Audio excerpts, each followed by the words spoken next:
Idioms, if used correctly, can give a big boost to your IELTS speaking score. Here are 15 less common ones that can help you impress the IELTS examiner.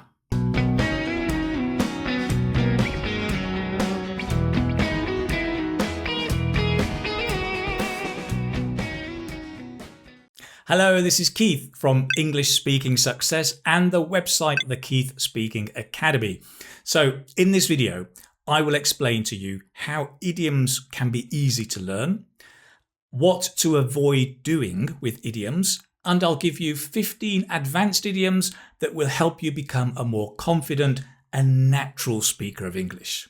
Oh yes, and there's a PDF you can click in the description below to get all of these idioms and practice. Now, idioms can be difficult for students, but in this video, I want to make them fun and easy for you. Easy for you? Well, I've done that by choosing idioms that are made up of words you probably know, although you probably don't know the meaning of the whole phrase. And fun because, well, learning English and preparing for IELTS can be and should be fun.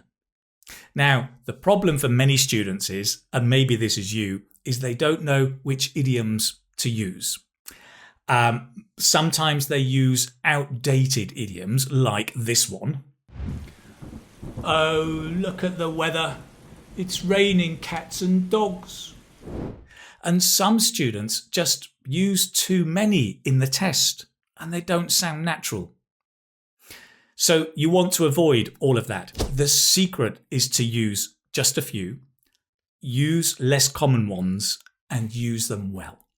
I say less common ones because if you look at the band descriptors, which the examiner uses to evaluate you, you need less common idiomatic expressions to get a band 7 or above. To use them correctly, I'll be upfront. This video is probably not enough. You need to go, take them, practice them with a teacher or with other students and get feedback from the other people to see if you're using them correctly or not. Okay, so let's get cracking. 15 advanced idioms to help you impress the IELTS examiner.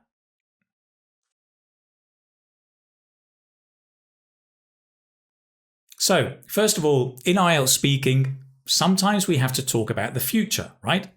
So here are 3 idioms we can use for that. To be on the cards, something is very likely.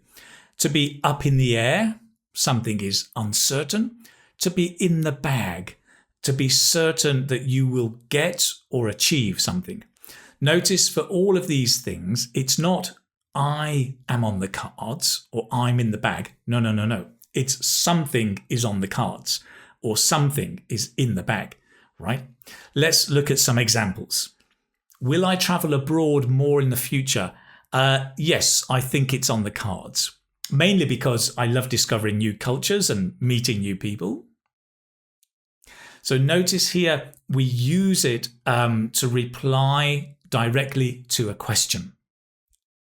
I think it's on the cards.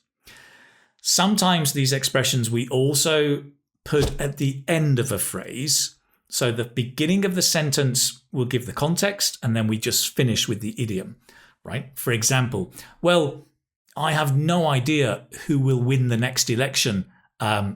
It's up in the air. Or I think Jack will be the next president. Well, at least I think it's on the cards. My interview went really well. I think my promotion is in the bag. This case, something is in the bag, your promotion or the job, or maybe the football game, it's in the bag. If your team are winning 5-0, then you could say, yeah, this game is in the bag. It's certain you're going to win.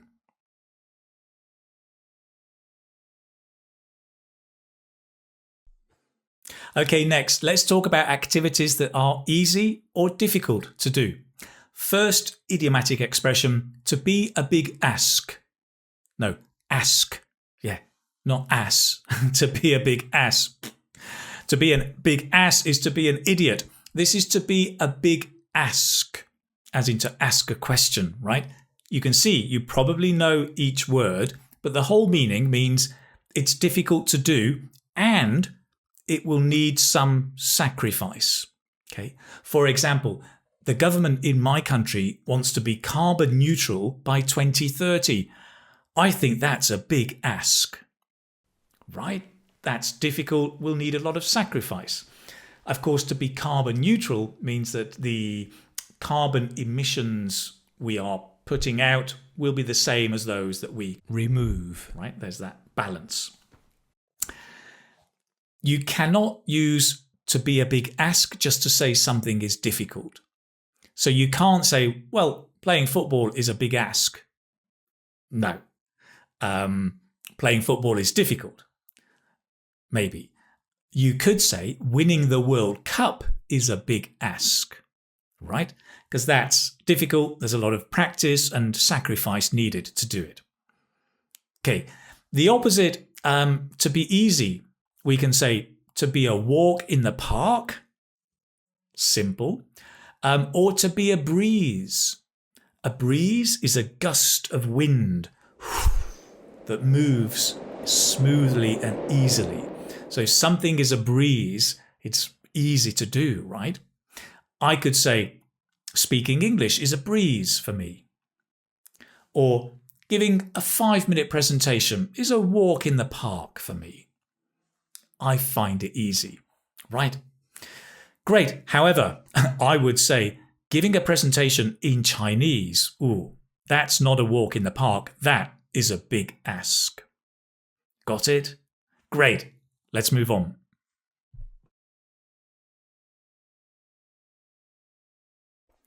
Next, sometimes in IELTS speaking, you are asked if somebody or the government should do something, or do you agree this is a good idea? For example, right, the examiner may ask, should the government ban mobile phones in schools? Do you agree with this idea? You could say, no, I reckon the government is barking up the wrong tree. This approach is totally wrong. Right. The expression, the idiom, is to be barking up the wrong tree. You can imagine a dog trying to chase a cat, but if it's the wrong tree, they're going the wrong way, right? So it means to have the wrong idea or the wrong approach. And notice it's to be barking. It must be the present continuous. You are barking up the wrong tree. You can't say you bark up the wrong tree. No, always present continuous, right? Here's another idiom for the same question. So should the government ban mobile phones in schools? Yes, I reckon the government has hit the nail on the head. Banning mobile phones would help education no end.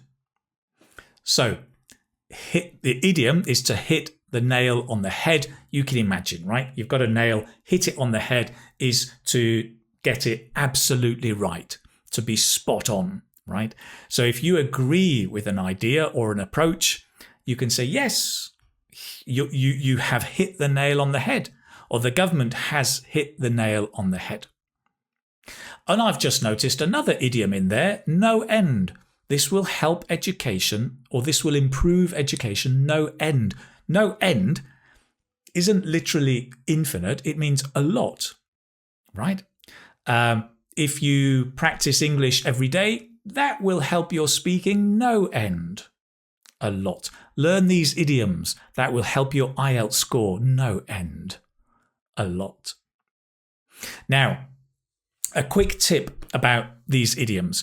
What sometimes happens, this is a common mistake, is that students try to put the idioms in different tenses and connect ideas and say something like, the government has hit the nail on the head with the mobile phones in education problem. And it gets complicated and you're more likely to make grammatical mistakes. Keep it simple. My suggestion or my tip is to use the idiom in a separate clause or a separate sentence. Typically give kind of a context or an explanation in the first sentence and then the idiom in the second one, right? Well, with the issue of banning mobile phones in schools, I think the government has hit the nail on the head. Bam! Your idiom in a separate clause, you're less likely to make grammatical mistakes. Great. Let's move on.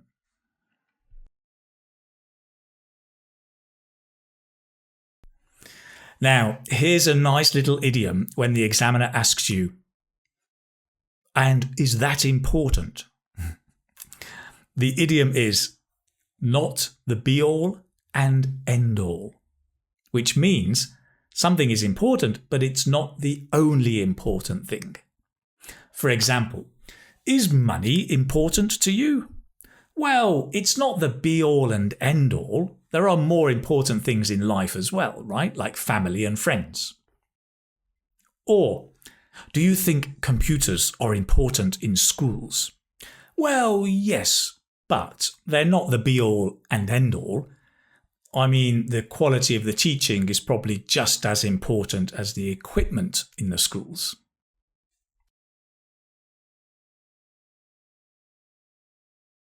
And here's another common question the examiner asks.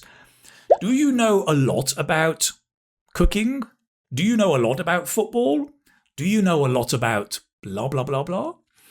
And what do you say? Yes, I do. No, not really. Or use one of these idioms. Yeah, I'm really clued up on football. I know lots about it. Well, not much, but my brother is really clued up on cooking. He's like the next master chef. So, to be clued up on something is to know a lot about it. Lovely expression. I'm clued up on that. Or you're not clued up on that. You can also say, I am clueless, to say you know nothing about it, right? Do you know a lot about football? Well, to be honest, I'm clueless about football. I don't even know who is winning the league at the moment. I'll tell you what I'm clueless about. I am clueless about cars. When people say, what kind of car have you got? I say, a blue one. I'm clueless about cars. Notice the prepositions, right? Get this right. I'm clued up on something, but I'm clueless about something. Got it? Great. Tell me, what are you clued up on?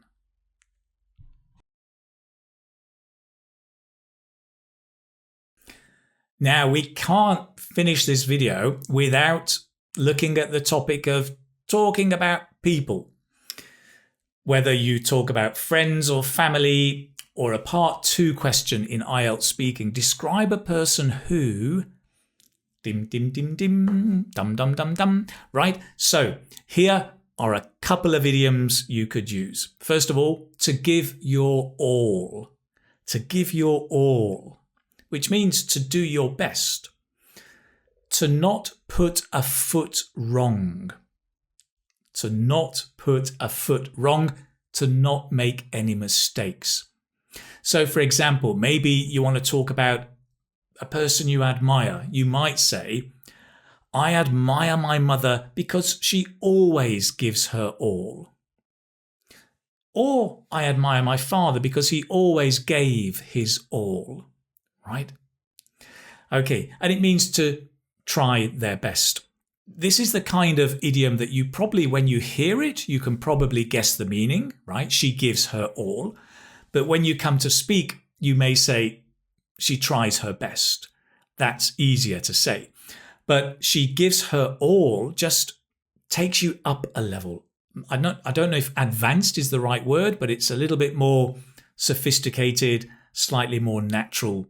It's a nice expression. Now, not to put a foot wrong, we often use this with never, right? For example, he never puts a foot wrong. He never makes a mistake, right? My brother, right, was really careful at school. He never put a foot wrong. He studied well, he aced all his exams, and he just never got into trouble. Clever boy. Notice that we can change the tense, right? he never puts a foot wrong, or he never put a foot wrong. Foot is always singular. And notice what I mentioned earlier, that I try and use it in a separate clause, right? He was very clever at school. He never put a foot wrong. It's kind of isolated, so you're less likely to make mistakes. And a final idiomatic expression, one that I really like, is to be a hard act to follow. And this comes from the idea of theatre. When somebody performs very well, it's going to be hard to do as well as that person. To be a hard act to follow. So it's difficult for anyone else to do as well as that person. For example, the Queen was a wonderful person. She is going to be a hard act to follow. So there you have it, 15 advanced idioms. Keep practicing them until you become comfortable. Remember, it takes time, but step by step, you will move from being a struggling English student to being a confident English speaker. And that's my goal, to help you reach that position. If you've enjoyed the video, please do subscribe and turn on the notifications. If you want more help to becoming a confident speaker of English and to prepare the IELTS speaking test, check out my online course, IELTS Speaking Success. Get a Band 7+ Gold. It helps you with exam strategy, building up your use of idioms through model answers, through recorded videos, a private group, and 2 live lessons a month. There's lots there. Go and check it out. The link is down below in the description. Oh, and do remember, also pick up the PDF of today's idioms so you can keep practicing to become that confident and natural English speaker. Listen, my friend, thank you so much for watching the video today. I hope you enjoyed it, and I am looking forward to seeing you in the next video just around the corner. Take care, my friend. Bye-bye.